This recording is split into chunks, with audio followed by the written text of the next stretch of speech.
தெரிஞ்ச சாதகத்தில் அந்த நபர் வந்துங்க கவர்மெண்ட் அதிகாரி.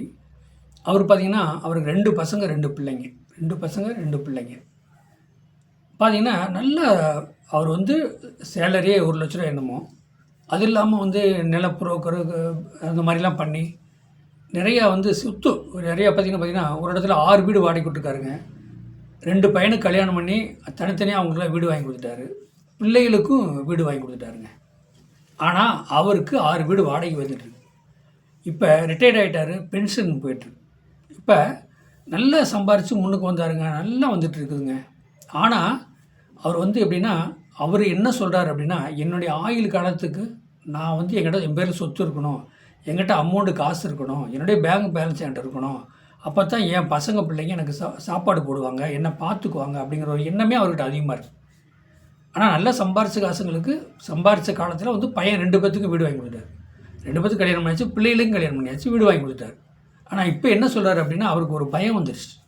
என்ன பயம் வந்துருச்சுன்னா, நம்ம ஆயுள் காலத்தில் நம்மளை பார்த்துக்கணும், நம்மகிட்ட சொத்து இருந்தால் தான் பார்த்துக்குவாங்க, இல்லைன்னா அவங்க கண்டிப்பாக யாரும் பார்க்க மாட்டாங்கிற பகையாயிடுச்சு. பாருங்கள், பிள்ளைகளுக்கும் இவ்வளோ செஞ்சாச்சு, பசங்களுக்கும் இவ்வளோ செஞ்சாலும் பூரா பகையாயிட்டாங்க.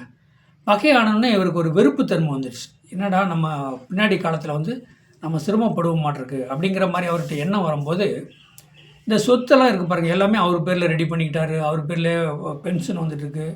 மனைவிக்கு கொடுத்தது போது மீதியெல்லாம் அவரே சேஃப்டி, மனைவி கூட நம்புறது இல்லைங்க, சேஃப்டிக்கு பண்ணிட்டார். ஏன்னா பின்னாடி காலத்தில் எனக்கு வேணும், எங்கிட்ட சொத்து இருந்தால் தான் என் பசங்க என்ன பார்ப்பாங்க, எங்கிட்ட பணம் இருந்தால் தான் என் பிள்ளைங்க வந்து பார்ப்பாங்க, எங்கிட்ட வந்து அதாவது எப்படின்னா வீட்டு இடம் நிலம்லாம் என் பேர் இருந்தால் தான் என்னை என் மனைவியே பார்க்கும், இல்லைன்னா பார்க்க மாட்டாங்க அப்படிங்கிற ஒரு எண்ணம் அவருக்கு வந்து முழுசாக விழுந்துருச்சு.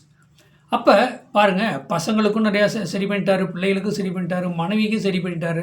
இவர் பேரில் சொத்து இருக்குது, 6 வீடு வாடகை கொடுத்துருக்காரு, மற்ற பென்ஷன் எல்லாமே வருது. எல்லாமே வந்தாலும் இவருக்கு வந்து பயம், நம்ம ஆயுள் காலத்தில் வந்து நம்ம முடியாமல் படுத்துட்டு நம்மளை கண்டிப்பாக இவங்க பார்க்க மாட்டாங்க, இந்த சொத்தெல்லாம் வேணும்னு அப்படின்னு ஒரு எண்ணம் வந்துடுச்சு. இவருக்கு வந்து ஃபஸ்ட்டு இது பார்த்திங்கன்னா 2 குடையன் திசை, 7 குடையன் திசை, 4 குடையன் திசை. 4 குடையன் திசை வரும்போது வீடு கட்டினார். 7 குடையன் திசை வர நண்பர் கூட்டல், நல்ல இடம் வாங்கி நல்லா ஓரளவுக்கு 7ஆம் இடம் வந்து நிலம் சம்மந்தப்பட்டது, புரோக்கர் கம்சல், நல்ல வருமானம் வந்துச்சு. 2ஆம் இடம்னா குடும்பத்துக்கு நல்ல ஒரு வருமானத்துக்கு கொடுத்துட்டு வந்துச்சு, நல்லா சம்பாரிச்சார். கடைசியில் வந்து பாருங்கள், இவருக்கு வந்து அப்போ இவர் பயப்பட்ட மாதிரியே ஆயிடுச்சுங்க. 8 குடையன் திசை வரப்போகுதுங்க. 8 குடையன் திசை நேராக 8ஆம் இடத்துக்குள்ள 8 குடையன் திசை 8ஆம் இடத்துக்கு 2ஆம் இடத்தை பார்க்குறாரு. தன்னுடைய குடும்பத்திலிருந்து மன வருத்தம் வந்து பிரிகிறாருங்க. இந்த 6 வீடு வாடகை வீட்டில், அந்த வீட்டில் ஒரு வீட்டில் இருந்துட்டு எல்லாத்தையுமே பசங்களும் பேசுறதில்ல, பிள்ளைகளும் பேசுறதில்ல, மனைவியும் பேசுறது கிடையாது. எல்லாம் மனைவி வந்து தன்னுடைய பசங்க வீட்டில் போய் இருந்துக்கிட்டாங்க. பாருங்கள், இப்போ இதில் என்னென்னா இவ்வளவும் சம்பாரித்து வச்சாருங்க. பசங்களுக்கு 2 பேத்துக்கு வீடு தனித்தனியாக கல்யாணம் பண்ணி வச்சார், பிள்ளைகளுக்கும் அதே மாதிரி வீடு வாங்கி கொடுத்தாரு.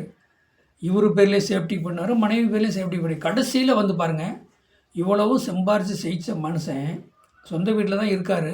6 குடையவன் 8 குடையவன் திசை 8 குடையவன் நேராக 7ஆம் பார்வையாக 2ஆம் இடத்தை பார்க்குறாரு. தன்னுடைய குடும்பத்தையே பிரிச்சுட்டாருங்க. வாழ்க்கையிலே ஜெயிக்க முடியாத சூழ்நிலை வந்துடுச்சு. அப்போ சேர்வாரோட போய் சேர்ந்து கெட்ட பழக்கம், தப்பான வழக்கத்தில் போய் அந்த வீட்டையும் எழுதி கொடுத்துட்டாருங்க. மற்றவங்க பேரில் எழுதி கொடுத்தோன்னே இப்போ பாருங்கள், என்ன சொல்கிறது, யாரோட ஆதரவு இல்லை.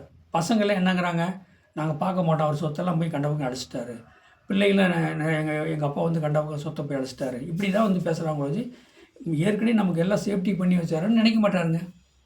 பாருங்கள், அவர் எவ்வளோ ஒரு செல்வாக்கான மனுஷன், அத்தனை சம்பாதிச்சவர், கடைசியில் வந்து சாப்பாடு கூட வழி இல்லைங்க. அந்த பென்ஷனை வாங்கி அப்படியே கஞ்சி குடிச்சிட்டு இருக்கார். வீடுக்கு எல்லாம் போய் இப்போ வீடு இல்லைங்க, வாடகை வீட்டில் இருக்காருங்க.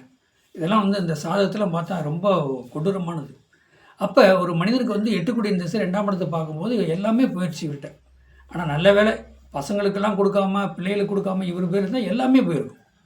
இன்றைக்கி வந்து கடைசி காலத்தில் வந்து பாருங்களேன், பசங்களும் பார்க்க முடியாத, பிள்ளைகளும் பார்க்க முடியாத, மனைவியும் பார்க்க முடியாத சூழ்நிலை இருக்குது. இதுதான் வந்து 8 குடையன் திசை 2ஆம் இடத்துல பார்த்துட்டு ஓட்டக்கூடாது.